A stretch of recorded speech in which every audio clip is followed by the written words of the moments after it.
Yes, sir. Alors, le premier verset, on continue la grâce, désolé, faites-moi grâce, mais on continue le message de la grâce. Ça fait 3 semaines qu'on en parle. On va vraiment conclure et on va voir ce que... Je me suis donné la permission de ne pas faire une autre série de messages encore. J'ai plein de choses. Vous savez qu'est-ce qui se passe quand tu prépares une série de messages sur plusieurs semaines? C'est qu'il y a des moments que tu as le goût de prêcher d'autres choses de ce que tu as préparé aussi parce que tu étudies, tu cherches la parole de Dieu, tu lis, et là, tu as plein d'autres sujets qui reviennent, mais là, tu t'es engagé dans une série, tu as le goût de la finir aussi. Mais là, la semaine prochaine, même cette semaine, je l'inclus dans la grâce, mais dans le fond, c'est juste, j'ai trouvé une petite twist pour la rentrer dedans. Mais sinon, les prochains messages, ça se peut que ce soit free, OK? C'est bon? Vous êtes correct avec ça? Ça ne vous dérange pas? Anyway, c'est moi qui décide. Alors, Romains 5, 17, qui dit ceci, en effet, si par la faute d'un seul homme, la mort a pu accéder au pouvoir et exercer un règne incontesté sur une humanité réduite à l'esclavage, il est d'autant plus certain que ceux qui reçoivent les trésors immenses de la grâce et le don de l'acquittement participeront quoi? On en a parlé toute l'avant-midi, au règne de la vie par Jésus-Christ. Quand? Dès ici-bas, la puissance de la vie nouvelle dominera leur existence. Wow! Come on! Qui veut que la puissance de la vie nouvelle domine votre existence? Moi, je ne veux pas la vieille nature qui domine mon existence. Je veux la puissance de la vie nouvelle, la résurrection de Jésus, comment? Qui domine mon existence jusque dans l'éternité. Ils vivront en roi et pour les filles en reine. Seigneur, ce matin, permets-nous de découvrir encore plus ta grâce, Seigneur, et de découvrir ce que tu veux faire à travers cela. Et Seigneur, je ne veux pas voler le punch, Seigneur, mais Seigneur, apprends-nous à découvrir la discipline de la grâce ce matin et comment tu veux nous faire progresser en toi. Et tout le monde dit? Amen. Amen. Le titre du message, c'est justement ça. J'ai volé mon punch à ma prière, je ne voulais pas. Mais le titre du message, c'est la discipline de la grâce. Et quand je parle de discipline, je ne parle pas de la discipline de correction, mais je parle de discipline personnelle. Je parle d'habitudes, de bonnes habitudes dans nos vies, de bonnes disciplines afin de progresser et d'avancer. Et tout ça doit partir de la grâce. On a parlé dans les dernières semaines, je vous encourage à écouter les messages si vous ne les avez pas encore écoutés, mais que la grâce a plusieurs nuances, plusieurs facettes, un peu comme un diamant. On a parlé d'une facette, c'est que la grâce, en premier lieu, pas seulement ça, mais la grâce de Dieu a pour premier objectif la restauration. Pas pour premier objectif d'avoir une vie parfaite, même si la grâce de Dieu nous amène à ça et nous amène à progresser, on va en parler ce matin, mais le premier objectif de la grâce, c'est une grâce imméritée, c'est une faveur qu'on ne mérite pas, et c'est la restauration avec Dieu dans notre relation alors que nous sommes pécheurs et éloignés de lui. Est-ce que vous me suivez? On a parlé aussi de la grâce comme étant une force qui vient. Paul va dire, ta grâce me suffit. C'est une force qui vient. Il y a plusieurs versets qui nous parlent comment la grâce vient et nous aide à avancer, nous aide à partager l'Évangile, nous aide à avoir une bouche qui encourage. Il y a plein de choses. Vous allez écouter le message numéro 1 pour vous rappeler de tout ça. Mais ce matin, ça va être un petit peu plus technique. Ça va être un petit peu plus terre à terre. J'appelle ça le guide pratique de la discipline de la grâce. Je vais vous donner des petits trucs, 6 habitudes à développer afin que la grâce se manifeste dans nos vies. C'est bon? C'est bon. Pourquoi? Parce que c'est la grâce qui nous fait progresser. Vous savez, on vit par la grâce, on vit à cause de la grâce, mais l'appliquer dans nos vies, ça ne se fait pas les mains croisées. Ça prend de l'effort, ça prend de la discipline, ça prend de développer des habitudes de vie qui glorifient Dieu. Et je crois qu'on est appelé à progresser. Et la grâce, sans discipline, a de la misère à prendre place dans nos vies. Je vais tout vous expliquer ça dans quelques instants. Vous savez, mon plus grand problème avec les chrétiens, je vais généraliser, mais mon plus grand problème avec les chrétiens, c'est le manque de progrès dans leur vie.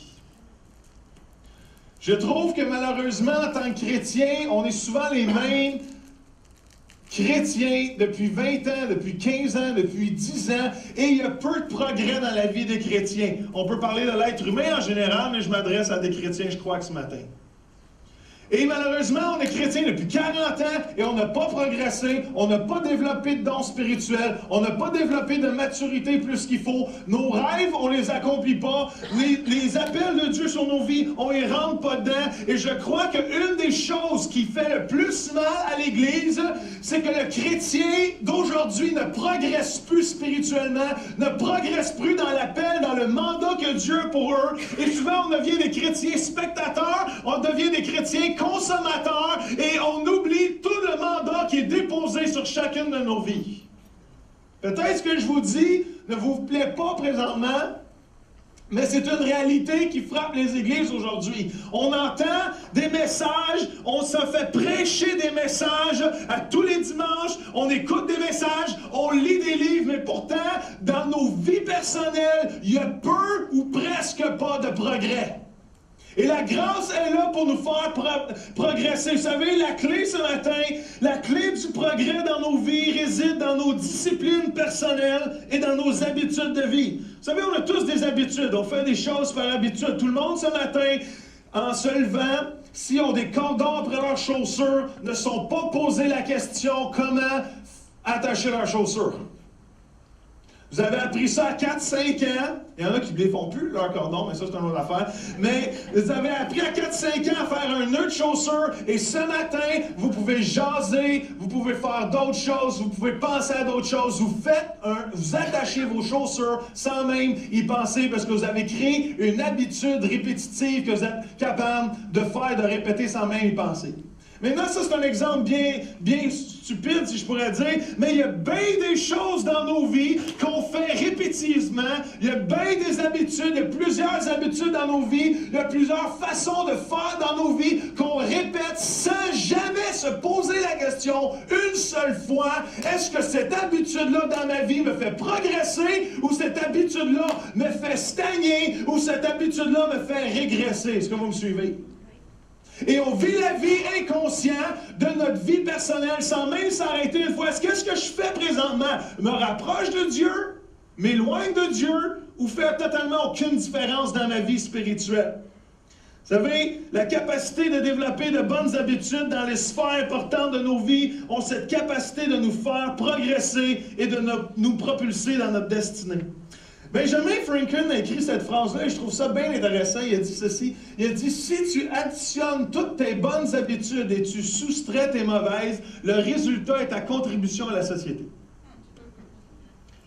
J'ai trouvé ça intéressant. Quelque part, il est en train de dire que quand j'additionne toutes mes bonnes habitudes, mes disciplines dans ma vie, toutes les choses que je mets en marche qui est positif, qui est progressif, et si je soustrais tout ce qui est mes mauvaises habitudes, mes mauvais comportements, le reste, c'est mon impact sur les gens autour de moi.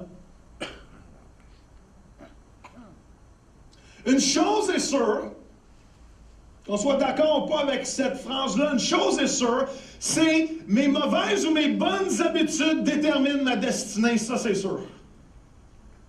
Si j'ai la capacité de développer des disciplines spirituelles, des disciplines dans ma vie qui m'amènent à progresser à travers la grâce, je sais que je vais m'en aller vers quelque chose que Dieu a pour moi.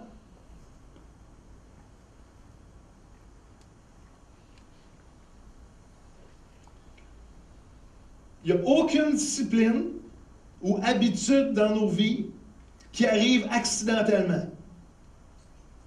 On doit tous cultiver un style de vie où que à cause ou à travers la grâce de Dieu, des disciplines personnelles prennent place pour progresser, mais tout cela se fait avec effort. Là, Joël, tu nous parles de grâce, tu nous parles d'effort. C'est quoi tu essaies de nous dire? J'essaie de vous dire ce matin que ce qui prend place dans nos vies doit prendre premièrement place à travers la grâce, mais sans discipline et effort personnel pour l'appliquer, la grâce va rester une mer morte. Tite va nous dire ceci, c'est vraiment intéressant, car Dieu a révélé sa grâce, source de salut pour tous les hommes. Elle nous enseigne à quoi? à renoncer à une mauvaise conduite et à des désirs terrestres pour mener dans ce monde une vie raisonnable, juste et fidèle à Dieu. Ça, ce verset-là, en partant, il coupe toute l'idéologie que sous la grâce, je peux faire ce que je veux. Parce qu'il y a beaucoup de gens qui pensent comme ça aujourd'hui. Ah, mais Dieu me fait grâce, donc même si je pêche, même si je vais dans une telle direction, je suis sous la grâce de Dieu, c'est pas important, c'est pas grave. Ce verset-là est en train de totalement détruire cette idéologie. Pourquoi? Parce que quand la grâce est réellement dans ma vie, elle m'enseigne à renoncer les choses qui viennent pas de Dieu. Ça, c'est vraiment important. Quelqu'un qui comprend le vrai concept de la grâce va s'éloigner et va renoncer. Mais quand tu apprends à renoncer, laissez-moi vous dire que ça prend de l'effort. Ça prend du travail. Et souvent, on met l'effort en opposition avec la grâce. Pourquoi? Parce qu'on va dire, Joël, nous sommes sauvés par la grâce et non par les œuvres. Donc, on met en opposition la grâce et l'effort. Laissez-moi vous dire que ça n'a pas rapport. Parce que la grâce et l'effort vont totalement ensemble. L'opposition qui devrait prendre place ici, c'est entre la grâce et le mérite. Parce que les œuvres représentent le mérite. Je fais des œuvres pour mériter la faveur de Dieu. Comment? Pourtant, Jacques va dire, ah oui, toi, tu as de la foi, mais moi, je vais te montrer de la foi avec quoi? Avec des œuvres, avec des actions, avec quelque chose qui produit après. Et cela, ça prend de l'effort, ça prend du travail. Alors, arrêtons d'opposer la grâce avec l'effort et le travail et la discipline et les bonnes habitudes, parce que plutôt la grâce est opposée au mérite. Je fais cela pour mériter quelque chose, mais non, j'ai la grâce de Dieu, donc j'ai la force pour mettre tous les efforts nécessaires pour renoncer à ce qui ne vient pas de Dieu et pour discipliner la vie pour lui. Il est temps de boire de l'eau.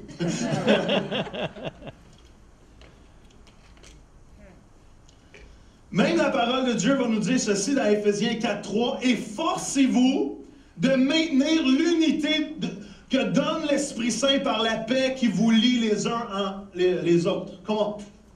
La grâce de Dieu nous donne à la fois le désir et l'habilité d'être juste et de le suivre. La piété et la sainteté ne vient que par la grâce, mais cela prend de l'effort pour l'appliquer dans vos vies. Est-ce que vous me comprenez? Tout ce qui prend place dans nos vies vient de la grâce, vient d'une faveur imméritée. Mais pour que cela prenne place et devienne concret dans nos vies, on doit mettre de l'effort, on doit mettre du temps, on doit mettre de l'énergie. Vous savez, les habitudes sont une autoroute pour la grâce. Je crois que les disciplines dans nos vies, les habitudes dans nos vies sont une autoroute pour la grâce de rouler à pleine capacité, sont une piste d'atterrissage pour la grâce de descendre dans nos vies, parce que la grâce de Dieu est cette force qui vient, et cette force qui vient dans notre discipline, parce qu'on n'a pas une grâce à cause qu'on mérite quelque chose, on ne se discipline pas pour mériter la grâce de Dieu, mais à cause qu'on a la grâce, on a la force pour se discipliner et d'accomplir des choses incroyables pour la gloire de Dieu. Même 1 Timothée va dire ceci, qui est un verset très intéressant. C'est Paul qui parle à Timothée ici, qui l'encourage, et qui dit dans 1 Timothée 4, « Mais rejette les légendes stupides et contraires à la foi, exerce-toi à vivre dans l'attachement à Dieu. Les exercices physiques sont utiles, mais à peu de choses. » C'est ça. L'attachement à Dieu, au contraire, est utile à tout. Wow. Car nous assure la vie présente et nous promet la vie future. Comment? C'est là une parole certaine, digne d'être accueillie par tous. En effet, si nous peinons ou luttons, y a-tu de l'effort là-dedans? Quand tu peines puis tu luttes, habituellement, il y a de l'effort. Il y a de l'effort. C'est parce que nous avons mis notre espérance dans le Dieu vivant, qui est le sauveur de tout humain et surtout de ceux qui croient, recommande et enseigne tout cela, que personne ne te méprise parce que tu es jeune, mais sois un exemple pour les croyants dans tes paroles, dans ta conduite, dans ton amour, dans ta foi et dans ta pureté. Wow! Paul va dire, exerce-toi. C'est le mot qu'on tire, le mot gymnase. L'idée de s'exercer à quelque chose, c'est le mot ici, en grec, on va tirer le mot gymnase qu'on a aujourd'hui. On va aller s'entraîner. Il y a beaucoup de personnes qui aiment s'entraîner. Ils veulent des gros muscles, mais ça prend de l'effort.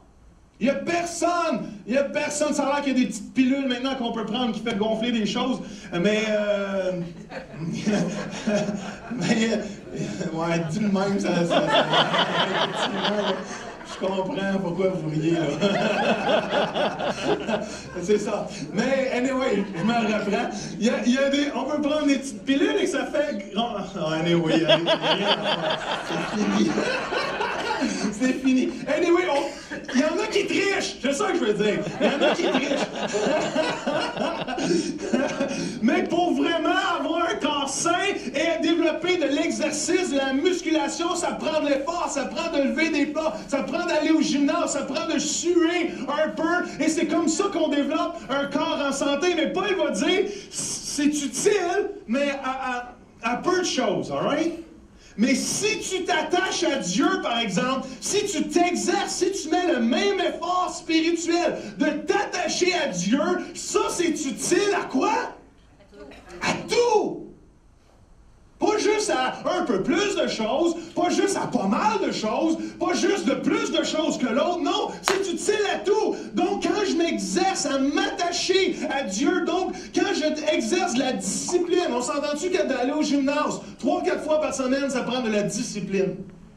De manger moins, surtout l'été, quand le barbecue est allumé, ça prend de la discipline.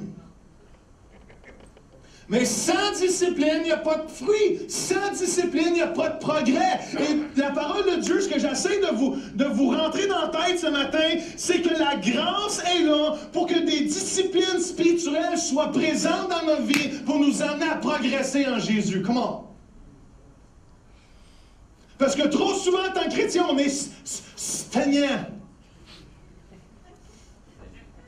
Dites-le avec moi. Stagnant. On est stagnant. On ne progresse pas. On est le même hier. Écoute, la seule chose qui progresse, c'est votre garde-robe. Oh, je parle aux hommes. On change de linge, mais on vit la vie, on ne progresse pas spirituellement. Regardez en arrière, regardez 1 an, 2 ans, 3 ans, 5 ans, 10 ans. Est-ce que vous avez progressé spirituellement? À quel niveau? Si vous avez progressé, à quel niveau avez-vous progressé spirituellement? Avez-vous progressé dans votre leadership? Avez-vous progressé dans votre autorité spirituelle? Avez-vous progressé dans votre amour pour les gens autour de vous? Avez-vous progressé dans votre service? S'attacher à Dieu. Alors ce matin, en pas beaucoup de temps, j'ai 6 disciplines et 6 habitudes pour vous, all right? Est-ce qu'il y en a qui prennent des notes ou c'est fini, ça? Première habitude, mets Dieu en premier, la discipline de la priorité. Matthieu 6,33 va dire ceci, quoi? Préoccupez-vous d'abord du royaume de Dieu et la vie juste qu'il demande, et Dieu vous accordera aussi tout le reste. Il est clair et certain que l'habitude ou la discipline la plus difficile à développer dans notre vie, c'est notre intimité avec Dieu. C'est la discipline la plus difficile à développer. L'ennemi va tout faire pour qu'on n'ait pas de relation personnelle avec lui, qu'on n'ait pas de discipline, de rencontre avec Dieu, de prendre un temps à part. Des fois, on va se soulager la tête en se disant « Ouais, mais je peux prier n'importe quand, dans n'importe où, dans n'importe quel moment. » Et oui, on devrait avoir une continuité spirituelle, je crois, qui est au quotidien. Mais il y a cette discipline de dire « Je vais arrêter ma vie et je vais chercher premièrement le royaume de Dieu. » Est-ce que vous me suivez? Et le matin, vous venez de monter la barre d'une coupe de niveau de difficulté. Mais si on est honnête avec nous ce matin, est-ce que notre vie d'intimité avec Dieu progressé, stagné ou reculé dans les dernières semaines, mois, années? Est-ce qu'elle bat encore votre relation avec Dieu ou elle aurait besoin vraiment d'un gros bouche-à-bouche spirituel? Ou d'un... C'est comment ça s'appelle cette affaire-là, hein? Un défibrillateur.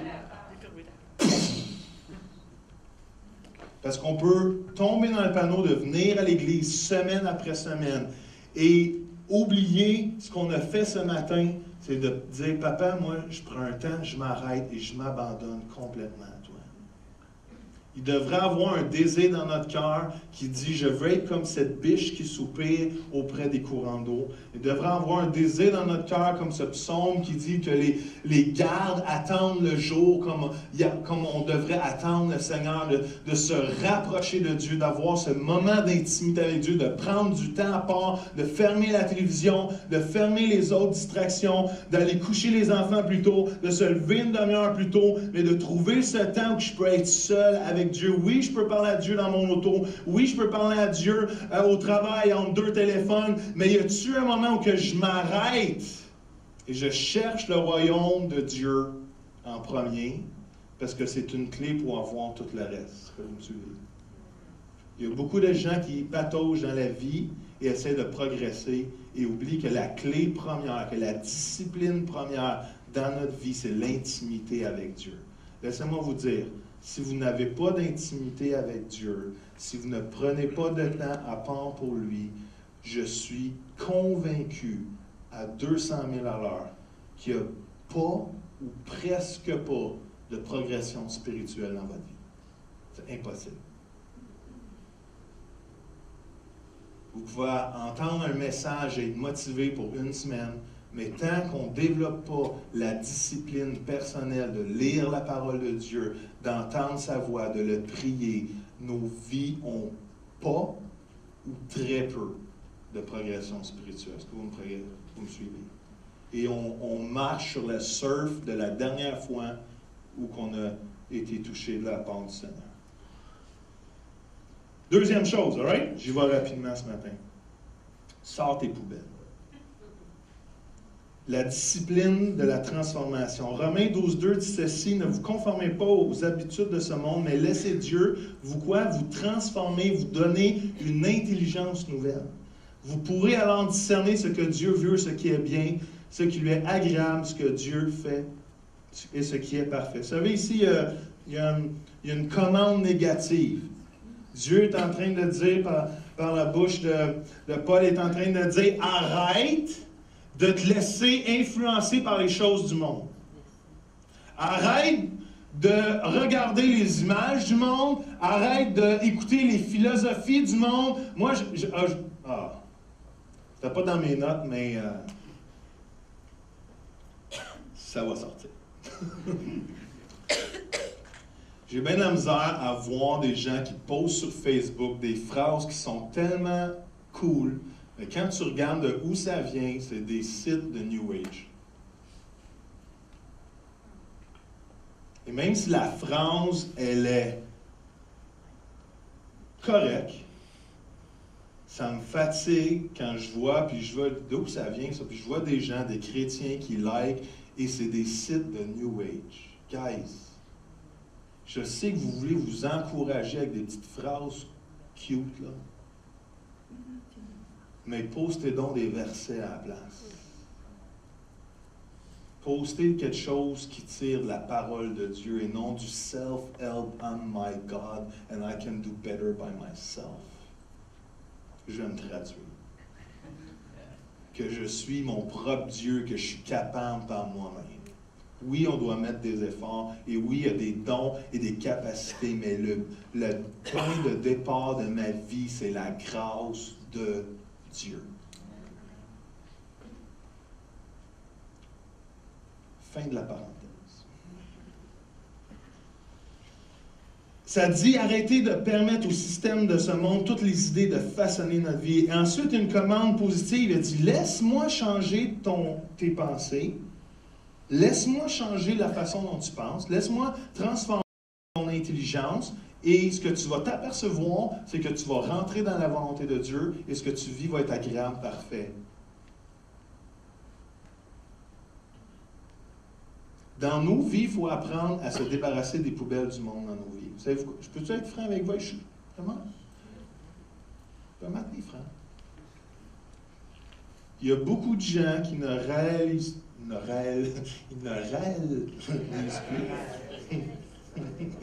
C'est bon, ça. Quel jeu de mots.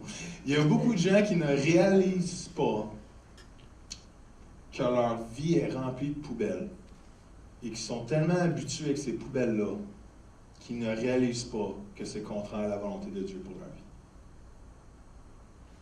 On peut tellement accepter les poubelles du monde qu'à un moment donné, on devient insensible à la poubelle du monde. On devient insensible et ça affecte nos vies, ça affecte nos comportements. Et dans le fond, ma série s'en vient, mais on devient des chrétiens athées qui sont tellement influencés par le monde, qui croient que Dieu existe, mais qui agissent comme s'il n'existait pas.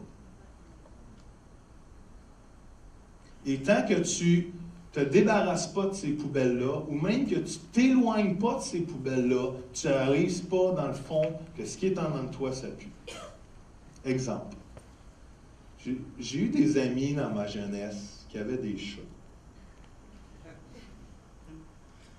Et j'ai pas de chat. Et je sais pourquoi j'en veux pas. Mais j'ai un hamster. Et la crainte m'a réenvahi quand j'ai acheté un hamster parce que j'avais des amis qui avaient un chat. Et quand tu allais dans leur maison, ça sentait le papier de chambre. Le sofa sentait le papier de chambre. Le tapis sentait le papier de chambre. La maison sentait le papier de chambre. Mais eux, ils ne le savaient pas. Parce que quand tu t'habitues à vivre dans le papier de chambre, il y a un moment qui arrive que ça sent plus le papier de chambre, excepté pour les étrangers qui savent ce que ça sent, le papier de chambre. J'ai acheté un hamster et ma crainte, c'est que les gens viennent chez nous et sentent le caca de hamster. Et que moi, présentement, je vis dans le caca de hamster. Et que je ne réalise plus que dans ma maison, ça sent le caca de hamster. Éloignez-vous des... Fermez la télé quelques semaines, fermez les nouvelles quelques semaines, éteignez le journal de Montréal quelques semaines, éteignez la radio quelques semaines, et vous allez voir que le jour que vous allez le rallumer, vous allez savoir que ça pue. C'est très silencieux, mais c'était bon. All right. Troisième chose, êtes-vous encore là? Ah oui, j'ai une question pour vous avant de changer de point. Quelle est la poubelle que tu dois sortir de ta vie? Troisième chose, fais ta propre vaisselle. Il y a quand même une thématique. J'aime la photo. J'aime la photo que j'ai mise. Faites votre propre vaisselle. Il y en a qui ne verront plus jamais la vaisselle de la même façon, ou le bain, un des deux. Ça, c'est le genre étudiant. Ça veut dire quoi, ça, fait ta propre vaisselle? La discipline de la responsabilité. Arrête de blâmer les autres pour ce qui se passe dans ta vie. Des chrétiens qui ont une discipline qui progresse, arrête de blâmer les autres pour ce qu'ils vivent. Arrête de blâmer la température. C'est de la faute à El Nino.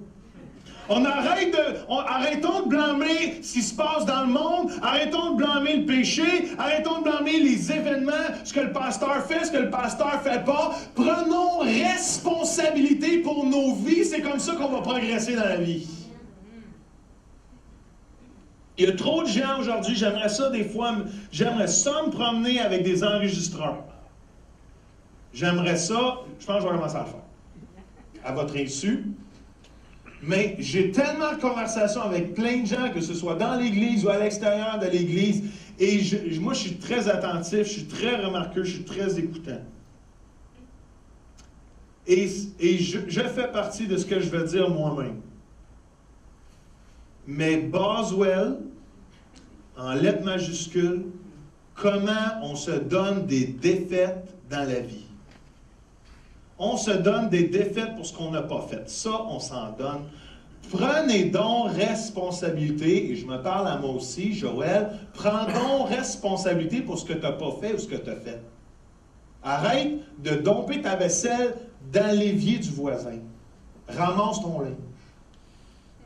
Ton gâchis, c'est le tien, occupe-toi-en. Moi, j'aime ça quand quelqu'un qui gaffe, qui me dit « Je m'excuse, j'ai vraiment gaffé ici. Je te demande pardon. »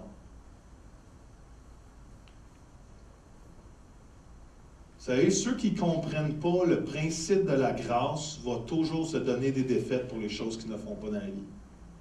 Parce que quand tu comprends la grâce, tu n'as pas besoin de te donner des défaites. Tu n'as pas besoin d'essayer de blâmer les autres. Tu assumes que tu as gaffé, tu acceptes que la grâce de Dieu est là pour toi et tu disciplines et tu agis et tu renonces au mal, tu renonces aux choses qui devraient être renoncées et tu développes des bonnes disciplines qui vont faire progresser. Mais quelqu'un qui ne progresse pas, toujours des bonnes défaites. Toujours des bonnes défaites. « Ah, ma vie spirituelle va pas bien. » Mais c'est pas de ma faute. Je travaille trop, je travaille tout le temps, j'ai des enfants. Il y a toujours une raison pourquoi on ne devrait pas prendre notre responsabilité. Arrêtons. Ça, c'est de la faiblesse humaine à son pire. Vous êtes responsable de votre vie. C'est à cause de lui, là. Dieu dit que si on est fidèle à une petite chose, il va nous donner quoi? Des grandes choses. On montre notre fidélité dans la capacité de gérer le royaume de Dieu dans la petite chose qu'on est fidèle. Quatrième chose, j'avance. Faites une liste. La discipline de la clarté. Proverbe 25, ceci, les projets dans le cœur de l'homme sont des eaux profondes, mais l'homme intelligent sait y puiser. Wow, comment? Qui sait qui a des projets dans son cœur? 2 personnes? 3? On a tous des rêves.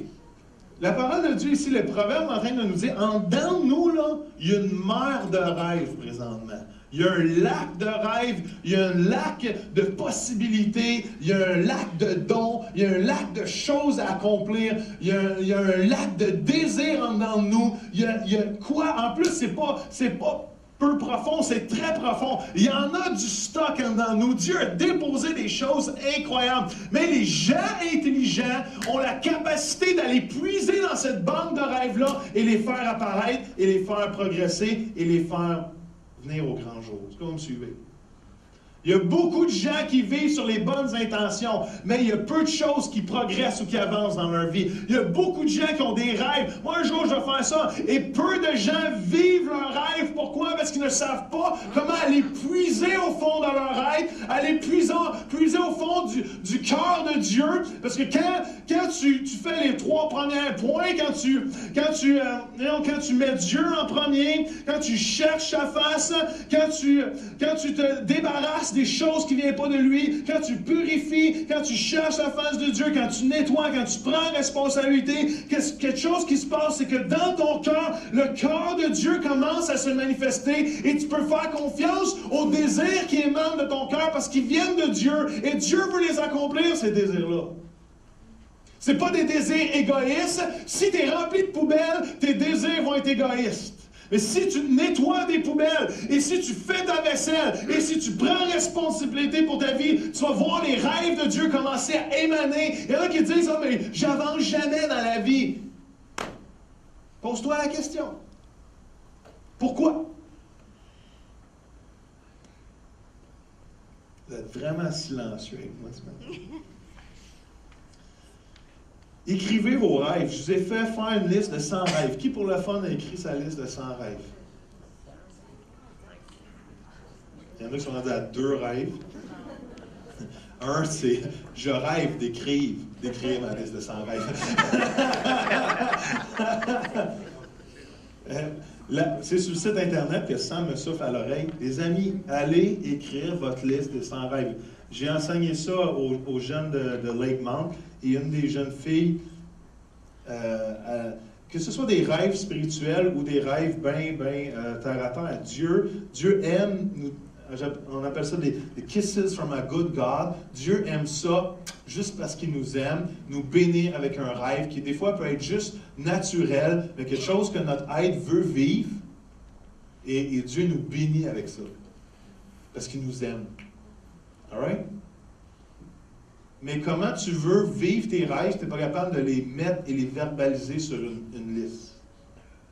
Vous allez voir beaucoup plus de progrès dans votre vie si vous commencez à écrire votre liste de rêves. Cette jeune fille-là, elle avait le rêve d'apprendre à surfer. Elle n'avait jamais surfé. Elle dit, moi, je veux surfer. Elle m'a écrit, elle m'a envoyé sa photo, elle m'a tagué dans sa photo. Elle a dit, Joël, je te remercie parce qu'aujourd'hui, je suis en train de vivre mon rêve. Et elle a appris à surfer en République. De République, tout ça. Du Koweït. All right. Dominicaine. All right.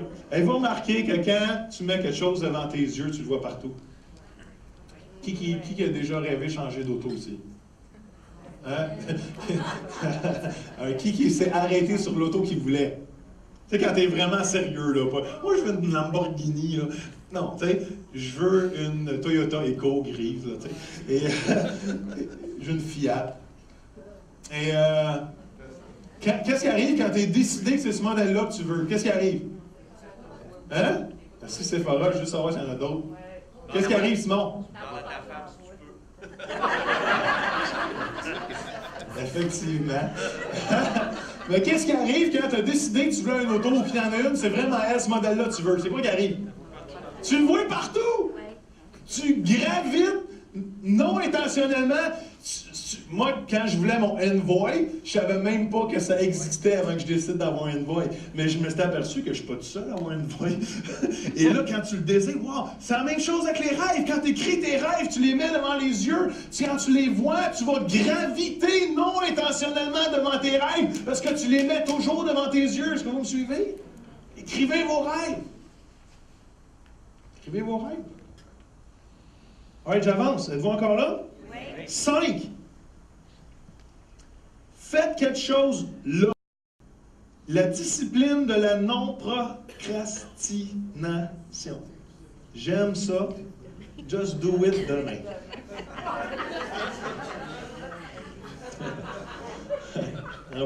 Ça vous le traduire, mais c'est ça le slogan de Nike, la compagnie de linge Nike, qui dit Just do it demain. Savez-vous pourquoi il n'y a pas beaucoup de choses, des fois, qui progressent dans nos vies? Parce que souvent, on commence jamais de les faire. Et on remet toujours à demain ce qu'on devrait faire aujourd'hui. Est-ce qu'il y en a que des fois, ça... Ah, Seigneur, bénis les gens-là. Seigneur, que mon message touche une majorité de gens. Sinon, tu vois, on lèvera la main demain. Ça les touche, mais demain. Proverbe 24, 30, 34, ceci. Un jour, je suis passé près d'un champ et de la vigne d'un homme paresseux. Et j'aime la suite, hein, et à la tête vide. Et plusieurs femmes ont dit, ça, c'est mon mari. Oh, méchant, Joël. Il y en a qui ont pensé. Des ronces et des mauvaises herbes poussaient partout. Le mur de la clôture était écroulé. J'ai réfléchi à ce que j'avais vu et j'en ai tiré la leçon. Tu dors un peu, tu t'assoupis un petit moment, tu restes étendu sur le sofa en te croisant les bras. Et pendant ce temps, la pauvreté arrive sur toi comme un rôdeur, la misère te surprend comme un pillard. Wow! En train de dire un petit peu de paresse, ça peut faire beaucoup de dommages. J'ai eu cette réflexion-là de quelqu'un la semaine passée, et mes bras ont tombé à terre. Il me dit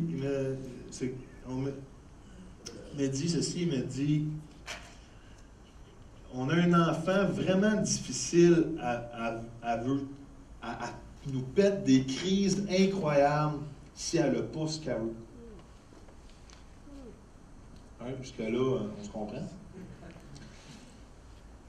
Mais c'est la phrase suivante qui m'a un peu désarmé. Il m'a dit, on a décidé de lui donner tout ce qu'elle voulait parce qu'on ne sait plus quoi faire, puis on s'est dit qu'un jour, elle va comprendre qu'elle ne peut pas tout avoir dans la vie.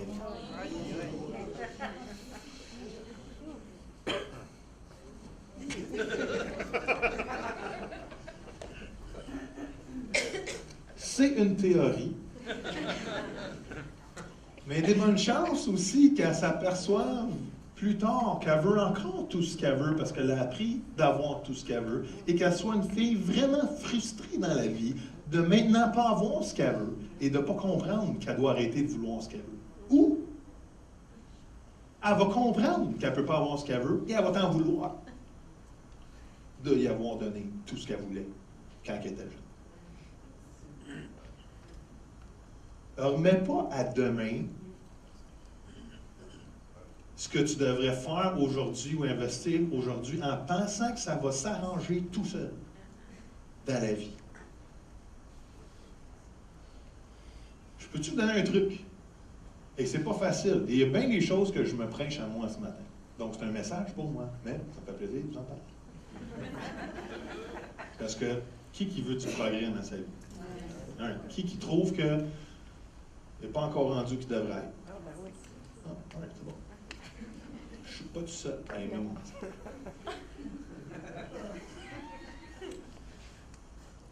Attaquons la vie.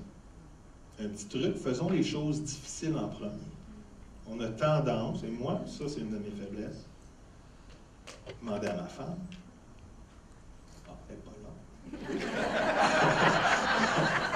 là. Demandez-y. Mais les conversations sérieuses, c'est pas mes préférés. Bon, là, il n'y a aucun homme qui va avouer qu'ils sont pareils comme moi. Mais mettons que je suis seul sur la planète qui reste comme ça. Et je dois apprendre à attaquer les conversations sérieuses en premier. Et après, le reste de la journée va beaucoup mieux. Si j'attaque la conversation sérieuse à la fin de la journée, il y a l'enfer et il y a cette journée-là. Parce qu'il y a du stress, il y a de l'incompréhension, il y a de la pression et patati patata. Est-ce que les femmes... Non, je ne vais pas plus loin ici. De peur d'avoir raison. Mais attaquez les choses difficiles. Faites les choses difficiles en premier. Vous allez voir, le reste de la journée va aller bien. Ce que tu fais aujourd'hui, demain, tu vas t'en sentir beaucoup mieux. All right? J'avance. Dernière chose. Ferme les lumières. Vous remarquez qu'il y a quand même une suite logique dans mes affaires? Ferme les lumières. La discipline de la restauration. Et ça c'est assez intéressant comme verset. Car Hébreux 4, vous l'avez? Car celui qui entre dans le repos préparé de Dieu se repose de son travail comme Dieu s'est reposé du sien. Checkez bien ça. Efforçons-nous donc d'entrer dans le repos. Faisons en sorte qu'aucun de nous ne tombe en refusant d'obéir comme nos ancêtres. C'est-tu assez spécial à votre goût de devoir s'efforcer d'entrer dans le repos? Hein? N'est pas m'ostiner après que la grâce et l'effort ne fit pas ensemble. Efforcez-vous d'entrer dans le repos. Ça veut dire que même si on veut être des gens de progression, même si on veut être des gens qui avancent spirituellement, même si on veut être des gens de discipline, même si on veut être des gens de liste, même si on veut être des gens qui font aujourd'hui ce qu'ils pourraient remettre à demain, Dieu est en train de dire, n'oublie pas l'onction et la puissance du sabbat. Parce que si présentement vous êtes en déprime totale, mon message vous écrase encore plus. Si vous êtes en déprime totale, en fatigue, en sursage, quand vous m'entendez dire « Faut faire des listes! » Non, Joël, plus de liste, j'en peux plus. Si je vous dis « Faites aujourd'hui! Ça fait que vous pourriez remettre à demain! » Non, non, je veux même pas voir demain. Je veux même pas voir aujourd'hui. Mon message, il vous touche pas, là, il vous écrase.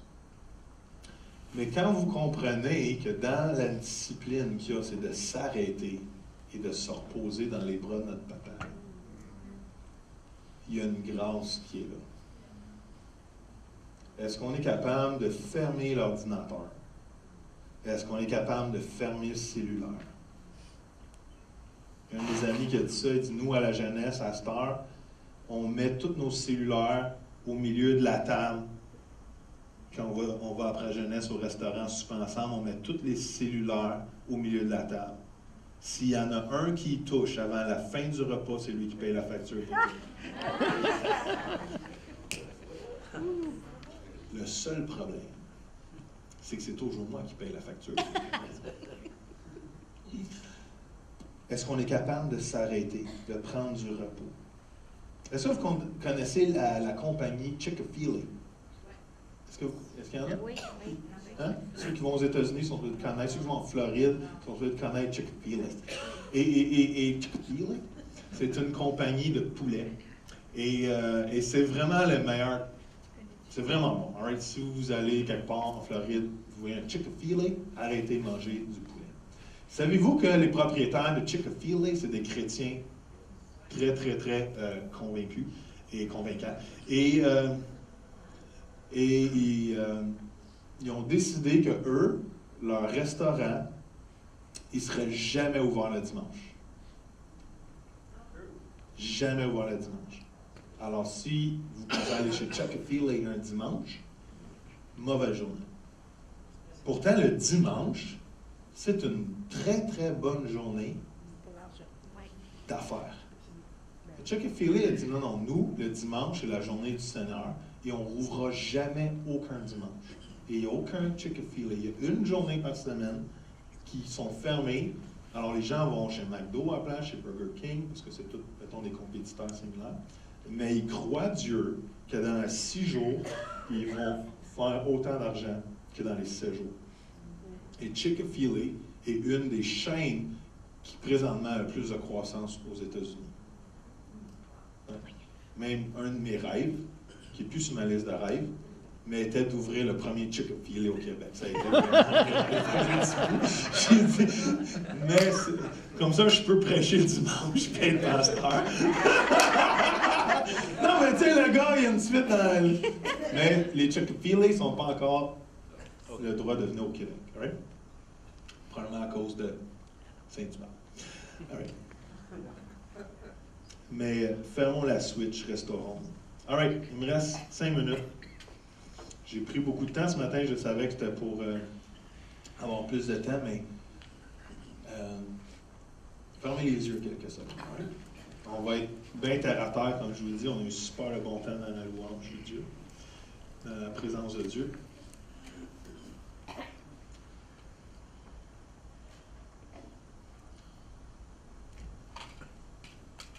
Il y a 6 disciplines, right? Puis pendant que je l'ai dit, demandez au Seigneur qu'il vous soulève une des disciplines que vous avez besoin de soit implanter ou soit relever encore plus. Right? Première discipline, alors que vous m'écoutez attentivement, mets Dieu en premier, la discipline de la priorité.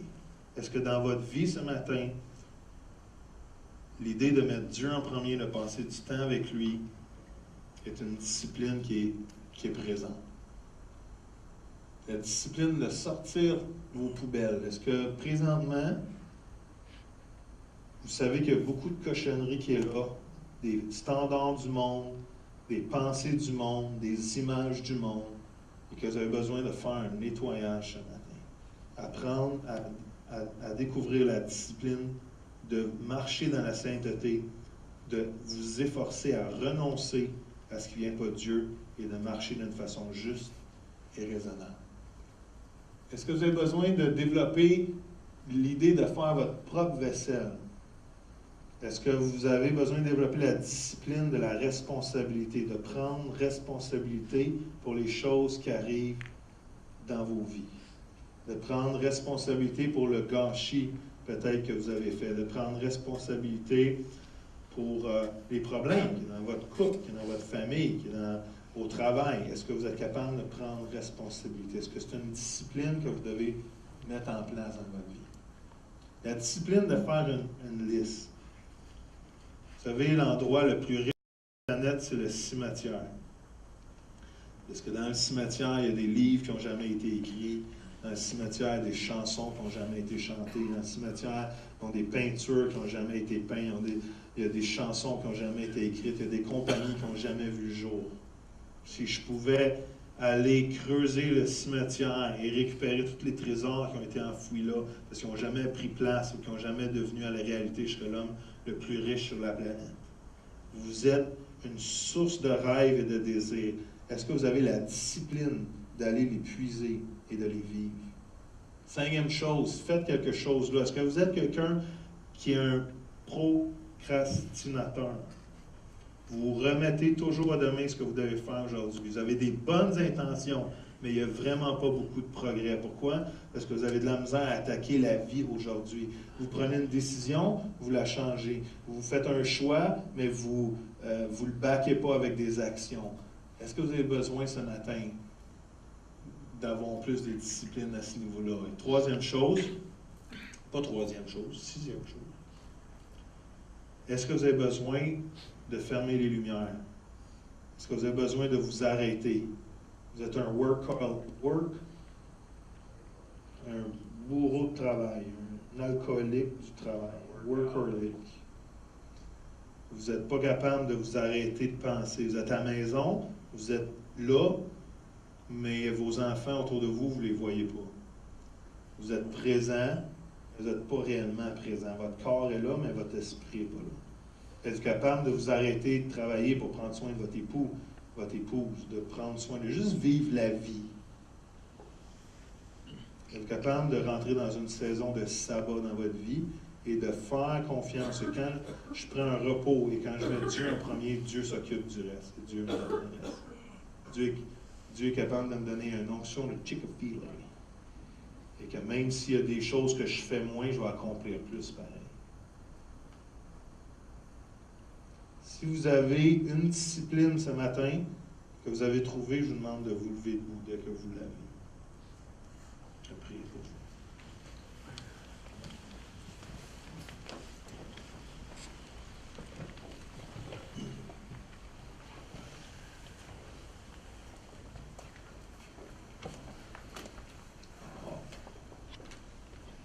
Moi aussi, je suis debout. Alléluia. Je vous demanderai pendant 30 secondes de juste demander pardon au Seigneur pour cette discipline-là. Hein? Juste entre vous et Dieu. Juste demander pardon quelques instants. Je ne peux pas régler cette discipline-là pour vous, sinon ce serait du légalisme. Je ne peux pas vous obliger à faire ce que vous devez faire. Juste demander pendant 30 secondes, une minute, juste de vous repentir. Quelques instants. Est-ce qu'on veut se mettre au diapason avec le cœur de Dieu ce matin? Alléluia. Alléluia, Papa. Alléluia, Jésus. Alléluia. Seigneur, je te remercie pour tous les gens honnêtes dans ce lieu. Il y a des matins où on doit se regarder dans le miroir et se dire, Seigneur, qu'est-ce que je peux faire pour être un outil encore plus efficace entre tes mains? Et Seigneur, on te demande pardon pour notre manque de discipline. Et Seigneur, on accueille la grâce qui soutient la discipline. On n'est pas discipliné pour obtenir ta faveur, mais à cause qu'on a obtenu faveur, on a la capacité d'être discipliné et de progresser, de s'efforcer. Et alors, on veut travailler à notre salut dans le sens qu'on veut avancer dans le beau le beau cadeau que tu nous as fait de nous donner la vie éternelle. Et on fait ça, tout cela, Seigneur, parce qu'on veut régner avec toi dans la vie. On veut être des gens qui règnent ici-bas, à maintenant. Et Seigneur, la capacité de régner tout en lien avec nos bonnes habitudes et nos disciplines personnelles. Et Seigneur, je te prie vraiment, alors qu'on a vraiment quelque chose de terre à terre ce matin, que par l'Esprit de Dieu, tu nous donnes ta grâce pour développer les disciplines qu'on a besoin de développer. Seigneur, encore une fois, on te demande pardon, soit d'être paresseux, on te demande pardon d'avoir négligé notre intimité avec toi, on te demande pardon de remettre à demain ce qu'on devrait faire aujourd'hui, on te demande pardon de ne pas être capable de se reposer et Seigneur, de faire confiance dans le sabbat alors que tu t'occupes de nos choses dans mon obéissance. Seigneur, on désire être des gens de progression. Seigneur, j'ose déclarer sur chacun de nous que c'est un nouveau départ. J'ose déclarer sur chacun de nous que cette année, à partir du 17 mai 2015, on marche dans une nouvelle voie et on rentre dans une autre route où que ta grâce va venir se manifester. Et Seigneur, que des choses vont prendre place. J'ose déclarer une année de progression et de faveur sur nos vies, Seigneur. J'ose déclarer une année, Seigneur, de discipline personnelle. Pas par contingention, mais par exercice à cause de l'amour qu'on a pour toi. Seigneur, on veut être des sacrifices vivants, on veut être des vases d'honneur pour toi. Et Seigneur, on veut offrir un sacrifice digne de louange envers toi. Alors merci pour la force qui vient dans nos vies. Merci pour la capacité de s'abandonner complètement à toi, Seigneur. Et Seigneur, on va regarder dans un an et on va avoir des témoignages et on va avoir des histoires incroyables de miracles et de progression, de portes ouvertes. On va avoir, Seigneur, des nouvelles dimensions où que des gens ont rentré dans un autre niveau d'autorité spirituelle, de relations personnelles, de leadership dans le monde séculier, dans le monde de l'Église, à cause, Seigneur, que tu nous fais marcher dans ta grâce, dans la discipline plutôt, à travers ta grâce. Tout le monde qui est d'accord avec ça, dites Amen. Amen. Woo! Yes, sir. Amen. Jésus est bon. Je vous aime.